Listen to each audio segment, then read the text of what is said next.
समय और सफलता का एक गहरा संबंध है जो हमारे जीवन में निरंतर प्रगति की कहानियां बयां करता है। जब हम अपने लक्ष्य की ओर बढ़ते हैं तो गुजरते हुए एक एक दिन के साथ मंजिल और भी करीब महसूस होती है। जैसे जैसे हम आगे बढ़ते हैं हमारी क्षमताएं बढ़ती हैं और हमारा आत्मविश्वास मजबूत होता जाता है। यह एक ऐसी यात्रा है जहां हर छोटे अपडेट्स हमारी उम्मीदों को नई ऊंचाइयों तक ले जाते हैं। समय की यह यात्रा हमें सिखाती है कि सफलता एक क्षण की घटना नहीं बल्कि निरंतर प्रयास और विकास का परिणाम है। पाई नेटवर्क में नोड का नया वर्जन लॉन्च हुआ है। इस घटना से सभी पायोनियर्स का आत्मविश्वास खुशी के साथ बढ़ा है। सबके मन प्रसन्न हुए हैं। सबको लगता है कि हम सही दिशा में आगे बढ़ रहे हैं, उज्जवल भविष्य की ओर। मित्रों, यही वह प्रेरणा है जो हमें आगे बढ़ने की शक्ति देती है और हमारे सपनों को हकीकत में बदलने का मार्ग प्रशस्त करती है। कितना अधूरा लगता है जब बादल हो और बारिश न हो, जिंदगी हो पर प्यार न हो, आंखें हो पर ख्वाब न हो, मोबाइल तो हो पर मोबाइल में पाई न हो, है ना। तो भाई देर किस बात की, अभी भी पाई को ज्वाइन नहीं किया है तो ज्वाइन करें। लिंक इस वीडियो के डिस्क्रिप्शन में है। यहाँ इस वीडियो के ऊपर वहाँ आई बटन पर भी क्लिक करके पाई की ऐप डाउनलोड कर सकते हैं। अपने सही नाम से अकाउंट बनाएं और आज से मोबाइल में फ्री में पाई बनाएं। पाई ये क्रिप्टो करेंसी है जिससे सीधा ऑनलाइन शॉपिंग कर सकेंगे या पाई को बेचकर पैसा कमा सकेंगे। ज्यादा जानकारी मेटामित्र चैनल के इस प्लेलिस्ट में है। तो चलिए शुरू करते हैं आज का वीडियो।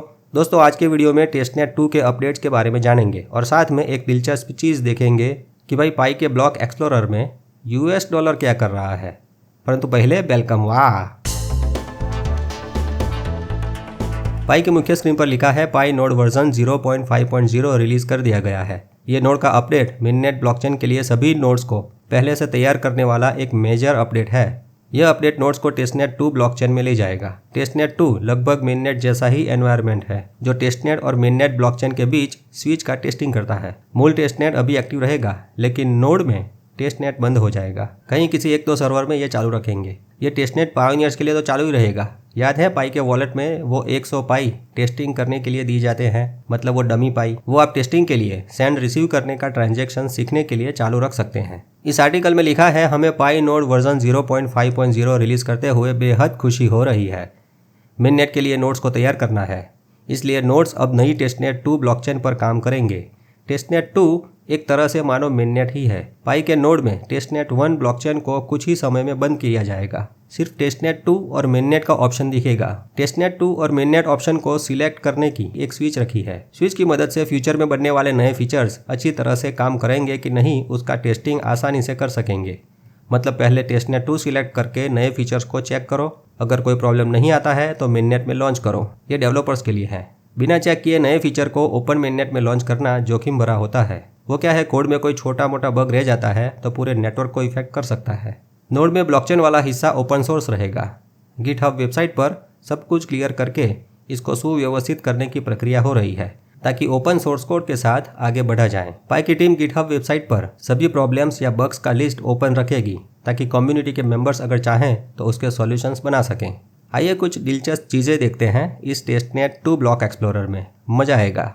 तो पाई के ब्लॉक एक्सप्लोरर में टेस्टनेट 2 में जो नई चीज़ें देखी गई है वो ये है USD, M से स्टार्ट होने वाला address, my asset, account merging, account merge और ये चेंज ट्रस्ट वाला ऑपरेशन।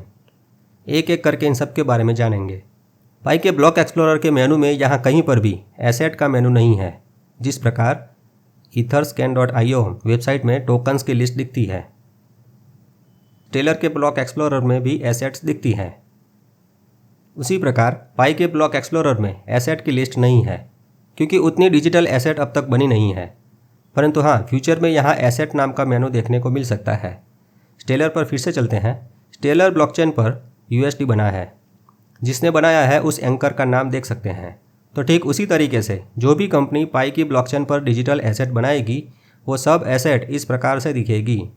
फिलहाल पाई की ब्लॉकचेन में 3 एसेट हैं, ऐसा कह सकते हैं, टेस्ट पाई, पाई और फायर टोकन्स। टेस्टनेट 2 में अभी टेस्टिंग के लिए 2 नई एसेट देख सकते हैं, USD और माई एसेट। ये असली नहीं है, अभी तो टेस्टनेट 2 में ये सब का टेस्टिंग हो रहा है। हो सकता है ओपन मिननेट में दूसरी असली डिजिटल एसेट या दूसरे क्रिप्टो कॉइन्स और टोकन्स दिखें जो पहले से लिस्ट हो चुके हैं।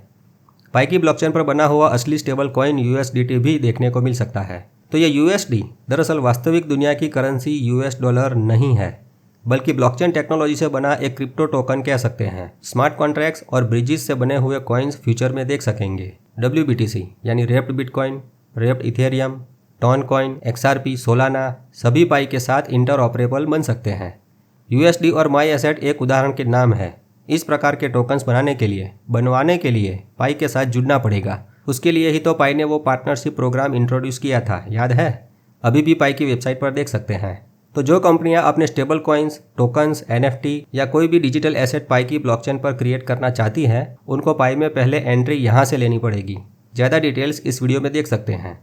अब ये लाइन देखते हैं, trust GCYX issuing USD with limit 1000। इसका मतलब समझते हैं। पाई नेटवर्क पर स्टेबल कॉइन बनाने वाली कंपनी का एक वेरीफाइड और विश्वासपात्र अकाउंट है जिसका वॉलेट एड्रेस GBL7 है। GBL7 वाले को पाई नेटवर्क ब्लॉकचेन पर USD नाम के टोकन्स बनाने की मंजूरी मिली है। लिमिट का मतलब टोटल सप्लाई 1000 टोकन्स मान सकते हैं। ब्लॉकचेन टेक्नोलॉजी में ट्रस्ट का मतलब होता है स्मार्ट कॉन्ट्रैक्ट या DAO, डिसेंट्रलाइज्ड ऑटोनोमस ऑर्गेनाइजेशन, जो एसेट को होल्ड करता है और मैनेज करता है। GBL7 वॉलेट वाले के बैलेंस में USD टोकन्स का बैलेंस और लिमिट देख सकते हैं। उसी प्रकार इस दूसरे एग्जाम्पल में GBDC वाले को माई एसेट नाम के क्रिप्टो टोकन्स बनाने की परमिशन मिली। उसकी limit total supply 1 lakh tokens है। GBDC वाले के अकाउंट में उसकी बैलेंस डिटेल्स और लिमिट देख सकते हैं। मित्रों, ये उदाहरण सिर्फ एक टेस्टिंग करने हेतु है, असली नहीं है। आपको आसान भाषा में समझाने के लिए ये वीडियो बनाया है। अब अकाउंट मर्ज देखते हैं। एक अकाउंट दूसरे अकाउंट में मर्ज कर सकते हैं, मतलब सम्मिलित कर सकते हैं। यहाँ एक उदाहरण में बताया है। उसमें अकाउंट मर्ज वाले ऑपरेशन ट्रांजेक्शन से ये GCYX वाला वॉलेट अकाउंट है, वो GCYA वाले वॉलेट में मर्ज हो जाएगा। दोनों एक हो जाएंगे। ऐसा करने से एक अकाउंट का बैलेंस दूसरे अकाउंट में चला जाता है और वो पहला अकाउंट डिलीट हो जाता है। यहाँ इस ट्रांजैक्शन में GCYX पर क्लिक करने से कुछ नहीं होगा। फिर आगे दूसरी बार सेम वही एड्रेस बनाया तो GCYX फिर से जिंदा हो गया। उसके बाद उसकी डिटेल्स देख सकते हैं। तो ये टेस्टिंग हुआ। ब्लॉक एक्सप्लोरर में ऑपरेशन वाले सेक्शन में जितने भी ऑपरेशन के टाइप हैं उसकी लिस्ट स्टेलर की वेबसाइट पर मौजूद है। सभी ऑपरेशन टाइप के बारे में जिसको ज़्यादा जानकारी लेनी है वो यहाँ विजिट कर सकते हैं। देखिए, खुद जानेंगे तो दूसरे पायनियरों को भी सही जानकारी दे सकेंगे। लास्ट में देखते हैं M वाला वॉलेट एड्रेस क्या है। तो भाई, जिस प्रकार एक कंपनी में अलग अलग डिपार्टमेंट होते हैं उसी प्रकार मुख्य वॉलेट के नीचे बने हुए अलग अलग सब वॉलेट्स एड्रेस हो सकते हैं, जिसको मल्टीप्लेक्स्ड अकाउंट कहते हैं। ये एक स्पेशल ब्लॉकचेन अकाउंट है जो एक मुख्य अकाउंट के अंतर्गत मल्टीपल सब अकाउंट्स को हैंडल कर सकता है। यह एक ही बेस अकाउंट से अलग अलग तरीके से डिफरेंट ट्रांजैक्शंस और एक्टिविटीज़ को मैनेज करने में मदद करता है। एक से ज़्यादा मल्टीप्लेक्स्ड वॉलेट एड्रेस बना सकते हैं, परंतु यहाँ ब्लॉक एक्सप्लोरर में सिर्फ मुख्य अकाउंट के अंदर ही सबकी डिटेल्स देखने को मिलेगी। बड़े इंस्टीट्यूशंस के लिए, क्रिप्टो एक्सचेंजेस के लिए, वित्तीय संस्थानों के लिए, बड़े व्यापारियों के लिए ये मल्टीप्लेक्स्ड अकाउंट काम का है। मल्टीप्लेक्स्ड अकाउंट ब्लॉकचेन टेक्नोलॉजी में नई चीज़ है। पहले मेमो का उपयोग होता था, अब भी होता है, परंतु मल्टीप्लेक्स्ड अकाउंट की टेक्निक बड़े पैमाने पर लेन देन को सरल और सुरक्षित बनाती है। और भी फायदे शांति से पढ़ सकते हैं। तो ये सब जानकारी थी पाई नेटवर्क के टेस्टनेट 2 के बारे में। ये सब टेस्टिंग पाई नेटवर्क के डेवलपर्स द्वारा हो रहा है। वापिस नोड की बात पे आएँ तो नोड सॉफ्टवेयर के साथ डोकर सॉफ्टवेयर में भी जो पाई का कंटेनर है उसमें भी अपग्रेड हुआ है। पहले स्टेलर का 15वां वर्जन था, अब 18वां वर्जन दिखा रहा है और प्रोटोकॉल 18 का उपयोग करना शुरू हो चुका है। यहाँ पाई के नोड सॉफ्टवेयर में अभी टेस्टनेट 1 और टेस्टनेट 2 दिखाई देते हैं। इसी बॉक्स में फ्यूचर में मेननेट भी दिखाई देगा। और मित्रों, यही बात आर्टिकल की लास्ट लाइन में बताई है।